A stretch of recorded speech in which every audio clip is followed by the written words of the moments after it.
har'ammoo taatee guyyaa har'aa yookiin odeessaalee guyyaa har'aa keessaa muraasa isaanii qabadhee isiniif dhiyaadheen jira.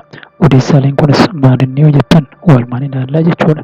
Odeessaalee guyyaa har'aa keessaa Finfinneen har'as akkuma kaleessaa afaan Oromoo dubbachuu saalfatti yookaan sodaatti kan jedhu komii namootaati yookaan komii fuula sooshaal miidiyaa irra naanna'udha.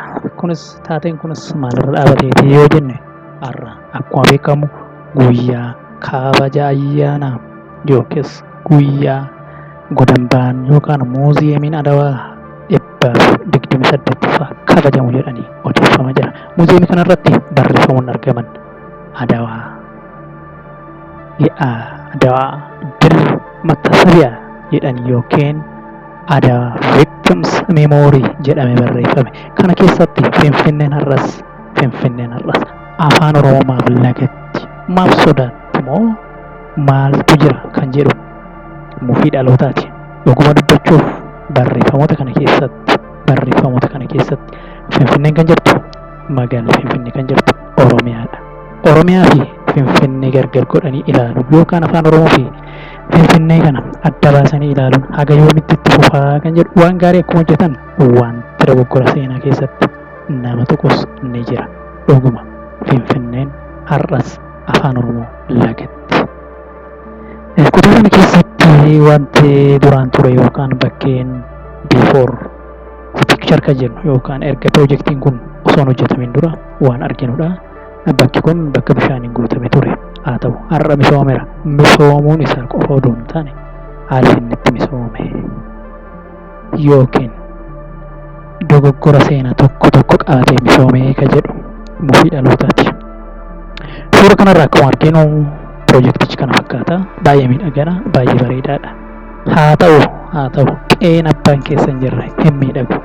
Har'as yoo ilaalle gama viidiyootiin wantoonni daddarban hundumtuudha.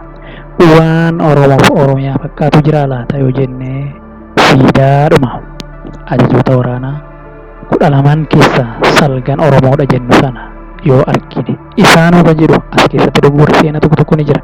Siidaa sana keessatti jarreen mul'atan keessatti namtichi kun fardeen kana yeroo sanitti caammaan hin turre kan jedhu mootii Minilikiitu kan kophee kaa'e kan seenan hin aanne mootummaa Abbaa Jifaar ta'uu isaati. Haa ta'u garuu siidaan mootummaan kun dhaabatee jiru yookaan siidaan Minilikaa dhaabatee jiru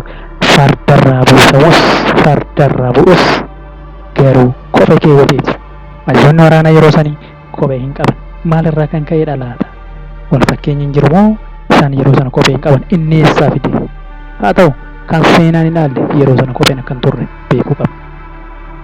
Asirratti inni kophee keewwate kan jiru garuu ajajoonni waraanaa sun kophee akka hin qabnedha. Fakkii kanarraa akkuma ilaalaa jiru kopheen hin jiru sanarra inni eessaa fide yeroo sana kophee kunis dogoggora seenaati. Waan qulqulluu miti. Fardarraa bu'uun farda abbaa fardaatiif ni deebi'a jedhe dhaloon. Hacaaluun akkuma jedhe sana fardaaf deebi'ee jira. Garuu as keessatti wal fakkina seenaa yookaan seenaan haalamee jiraachuu isaati. Kana namatti hubannu hayyuu seenaa caalaa seenaa sirreessitee seenaa awwaalame dhiigaan barreessite siidaa bara baraa dalagdeetta seenaa utuma gubannu nutis biyyoo taana seenessa jijjiirtee ofiis seenaa taate waraabessi diinaa beela'aan si nyaatee karaa nati baafte har'as jira nutis akkuma dhaloota dhugaaf wareegamuu haa taasisuu jedhu fuula sooshaal miidiyaa tokkorraa kanaan fudhe. Kunis eenyuun kaasa? Eenyuun yaada filaataa? Namtichi yookaan gootichi seenaa bade falmee deebise. Har'an falmee sirreessaa seenaa karaarraa maqee jedhee yeeralee geerare. Gootichi ilma hundeessaa yoomis hundi gadu. As keessatti wanti hedduu nama aarsu taateewwan dubbataman yookaan haasa'an hedduun isaanii kan gootichi kun qofforee baasedha. Garuu isaaf yaadannoon as keessatti takkallee waa'ee isaa hin dubbatamne. Kunis hedduu garaa nama nyaata. Hedduu garaa nama gubu. Kanaafuu har'allee seenessi warri kaleessaa seenessu sun ni jira jechuudha. Seenaan dhugaa miti. As keessaa waan arginu taateewwan yookaan haalatti yeroo sana uummanni deemee godaanedha. Miila qullaa kun namatti tola. Ta'ee garuu ta'ee garuu seenaa qulqulluu gaafas keessaa dhabnus xiqqoo ishee nus ni tuqa. Fuula sooshaal miidiyaa irraa hedduu isaanii kanaan fudhee kun immoo Haacaaluu fi Adawaa akkamitti ilaalama? Haacaaluu fi Adawaan gargar bahee ilaalama jechuun kun of gowwoomsuu yookaan seenaa dhoksuudha. Haacaaluun dhaloota qubee amma jiru kanatti Adawaa fuudhee kan fiigar godhee agarsiise goota jabaadha. Ta'ee aartist Haacaaluu Hundeessaa injifannoo saamamee fi seenaa dhokate ogummaa aartii fi onnee guutumaan baasee mul'isee jedha. Anis ergaa ceeti Adawaa nan jaalladhe. Kun dhaloota hundi keessa jira ergaan kun. Ergaa aartist Haacaaluu Hundeessaa guyyaa sana bahee geerarii yeedale Adawaan maal akka ta'e dhaloota jiruuf ibse. Adawaan jechuun Haacaaluu Hundeessaan gargar baasanii ilaaluun har'as gowwummaadha. Ammas qabsoon dheeraa akka jiru agarsiiftuu lafa keessanii tartan. Kun immoo fakkaattii Haacaaluu as keessa wanta arginu maaf gochuun godhame miti. Namoonni hedduun xiqqoo quuqama qabu. Haacaaluu lammaffaa jechuun akkasuma hin danda'amu. Haacaaluun Hundeessaa gootichi sun tokkichuma. Garuu dhaloonni qubee isaa yaadachuuf uffannaa kun namoota biroo hedduu biratti uffannaa qabaatus waan jajjabeeffamuu qabu. Seenaa gootichi kun lafa kaa'ee darbu baachuu dhaloota agarsiisa waan ta'eef galatoomii jenna so'an gurbaa kana. Iddoo kanatti suurota tokko jiran immoo qaadheen dhiyaadhe.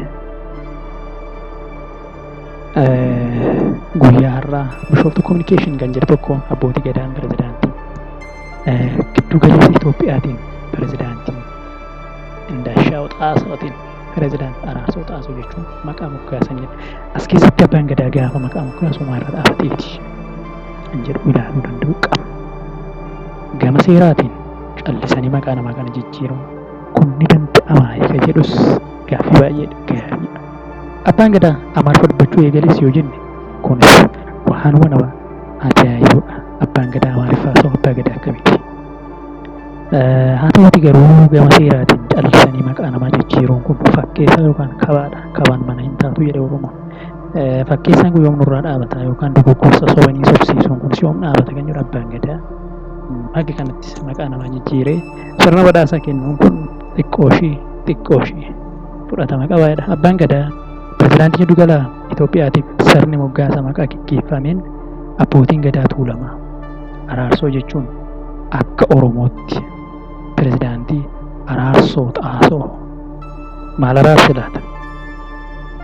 Callisanii kaarireef maqaa moggaasuun sobanii waan hin jiru tokko ol kaasuu gabbuusuu taati.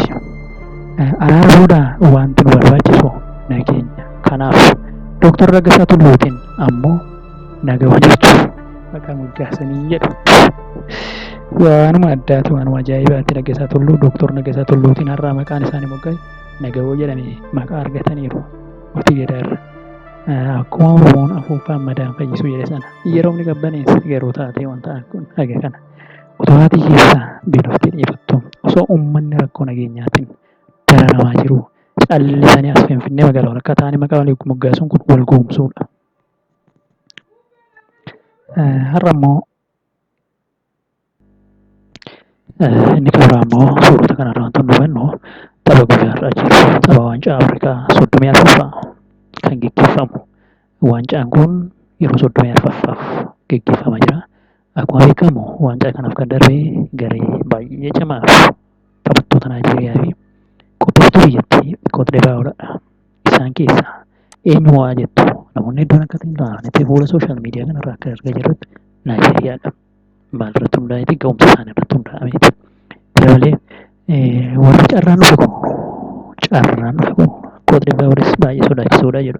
Waa hundaaf warra galgala sa'aatii 5 yeroo ta'u taphni kun eegalama ilaaluun itti bashannanaa isiniin jenna. Inni kunis waan asirrii nu ajaa'ibsiisu seenuma Adawaa kanarra wantoota jiranidha. Har'a dhuguma dubbachuuf afaan Oromoo meerree amma reefu waliin muufachuu eegalle kan jedhan biyyoota alaaf keessaallee afaan Oromoo Finfinneef afaan Oromoo kun qabsoo dheeraa waan barbaadu ta'uusaa har'allee oduu hin deebine dhaloonni kun maal agarsiisa? Agarsiiftuu qabsoon Oromoo dhaabbachuu isaati. Boruufis qabsoon Oromoo akka galma hin geenye hubachuu of qopheessuu dhaloota agarsiisa jechuudha. Galatooma waan nu dhaggeeffattaniif viidiyoo adda addaa qabannee isin waan dhiyaannuuf nagaan turaa isiniin jenna.